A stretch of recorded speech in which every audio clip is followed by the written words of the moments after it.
বন্ধুরা, আজকের নতুন ভারত এবং বিগত 10 বছর আগেকার ভারতের মধ্যে আকাশ পাতাল পার্থক্য রয়েছে।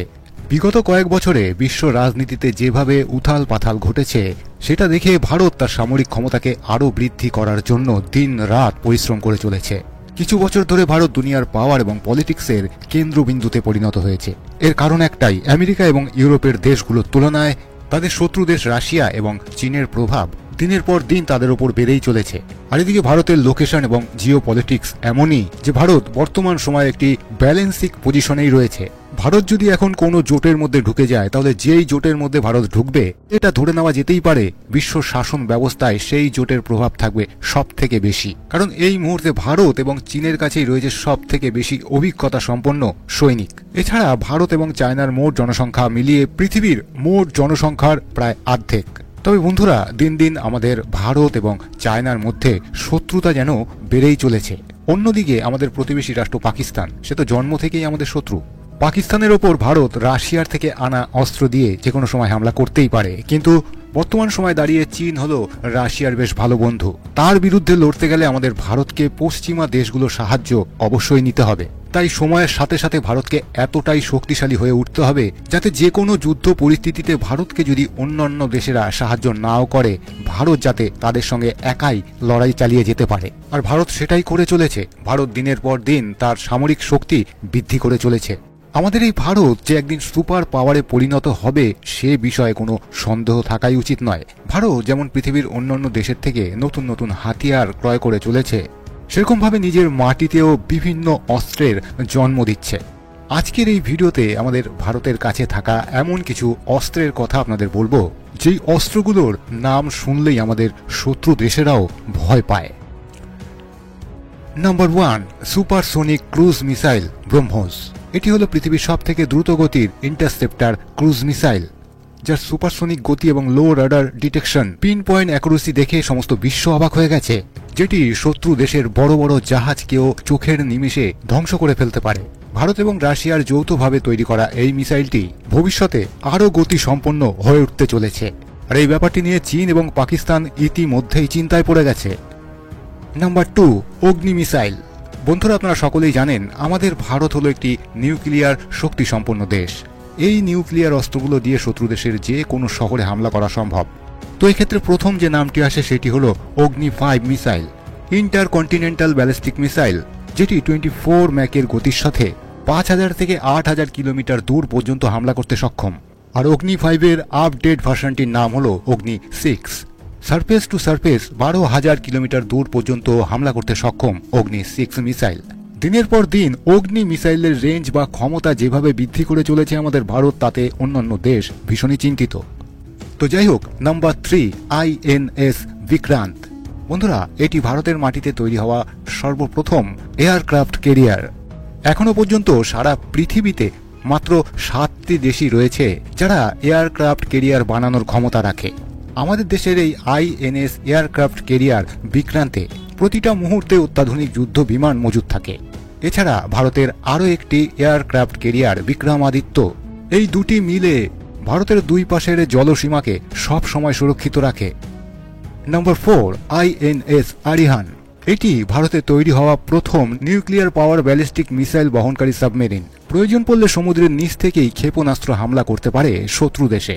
পৃথিবীতে এই মুহূর্তে 6টি দেশই রয়েছে যাদের কাছে নিউক্লিয়ার হাতিয়ার বহনকারী সাবমেরিন রয়েছে। ধরা যাক ভারতীয় পরমাণু লোকেশনগুলোতে যদি কোনো দেশ প্রথমে হামলা করে এবং সেগুলো নষ্ট করে দেয়, তাহলেও আমাদের ভারতের কাছে রয়েছে তৃতীয় অপশন।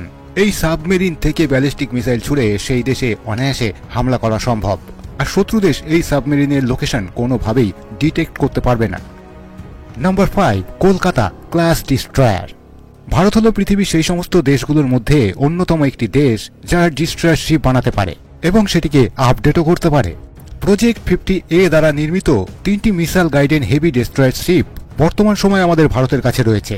আর এর মধ্যে রয়েছে পৃথিবীর সব থেকে দ্রুতগতি সম্পন্ন ব্রহ্মোস সুপারসোনিক ব্যালিস্টিক মিসাইল।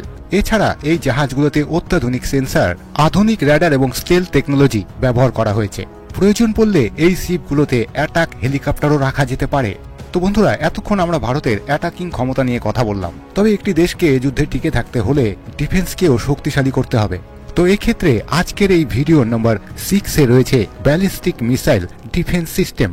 বন্ধুরা, আমেরিকা, রাশিয়া এবং ইসরায়েলের পরে ভারত হলো এমন একটি দেশ যাদের কাছে শত্রু দেশ থেকে উড়ে আসা ব্যালিস্টিক মিসাইলকে ধ্বংস করার ক্ষমতা আছে। ভারত নিজেই তার অ্যাডভান্স সিস্টেম দ্বারা শত্রু দেশ থেকে উড়ে আসা ছোট এবং বড় ব্যালিস্টিক মিসাইলগুলোকে আকাশেই ধ্বংস করার ক্ষমতা রাখে।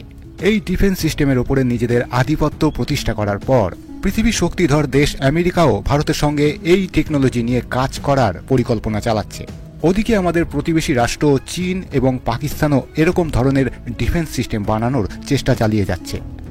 নম্বর 7, S-400 এয়ার ডিফেন্স।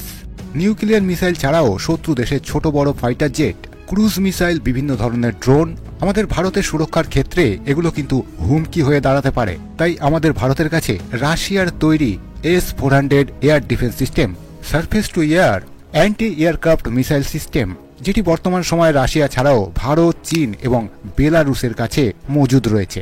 কিছু দেশ এটিকে রাশিয়া থেকে ক্রয় করতে চায়, তবে আমেরিকার নিষেধাজ্ঞার কারণে এটিকে কিনতে পারে না। তবে আমাদের ভারত কিন্তু নিজেদের ডিফেন্স সিস্টেমকে নিয়ে কোনো রকম আপোষ করতে রাজি নয়। শুধু তাই নয়, আগামী দিনে নাকি ভারত রাশিয়ার থেকে S-500ও কিনতে চলেছে, যেটি হলো S-400 ডিফেন্স সিস্টেমের আপডেট ভার্সন।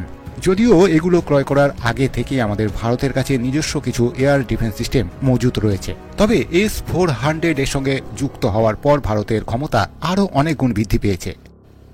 নম্বর 8, Rafale multi role fighter jet. বন্ধুরা, রাফেল হলো 4th generation fighter jet. Rafale 4th generation fighter jet হলেও এটি চীনের 5th জেনারেশন J-20 সঙ্গে টক্কর দেওয়ার ক্ষমতা রাখে। নম্বর 9, T-90 ভীষ্ম। ভারত এবং রাশিয়া নিজেদের প্রয়োজন অনুসারে এই ট্যাঙ্কটিকে মডিফাই করে তৈরি করেছে, যেটি এই মুহূর্তে 2000-এরও বেশি ইউনিট আমাদের ভারতের কাছে রয়েছে। ইউক্রেন যুদ্ধে দেখা গেছে এই ব্যাটেল ট্যাঙ্কটি অ্যান্টি ট্যাঙ্ক মিসাইল এবং বাইরের অ্যাটাকের পরেও অপারেশনাল থাকে, আর এটি হলো একটি রাশিয়ান ট্যাঙ্ক। নম্বর 10, তেজাস। এটি হলো ভারতের প্রথম মাল্টি রোল এয়ারক্রাফট। এটিকে তৈরি করেছিল ভারতের এরোনটিক্স লিমিটেড। আগামী ভবিষ্যতে ভারত এই টেকনোলজি ব্যবহার করে এর থেকেও আরও বেশি শক্তি সম্পন্ন এয়ারক্রাফট তৈরি করতে চলেছে। তো বন্ধুরা, এই মুহূর্তে আমাদের ভারত জলে, স্থলে এবং আকাশে নিজেদের আধিপত্য বজায় করে রেখেছে। তো বন্ধুরা, আপনাদের কি মনে হয় ভারতের নিজের শক্তি আরও বৃদ্ধি করার জন্য আরও কি কি ধরনের অস্ত্র প্রয়োজন? আপনাদের মতামত কমেন্ট করে অবশ্যই জানাবেন। আর যদি আপনি একজন ভারতীয় হয়ে থাকেন তাহলে একবার অবশ্যই লিখবেন জয় হিন্দ। আজকের মতো এটুকুই, দেখা হচ্ছে পরের ভিডিওতে। সবাই ভালো থাকবেন, সুস্থ থাকবেন। আজকের মতো সকলকে বিদায় জানাচ্ছি। নমস্কার।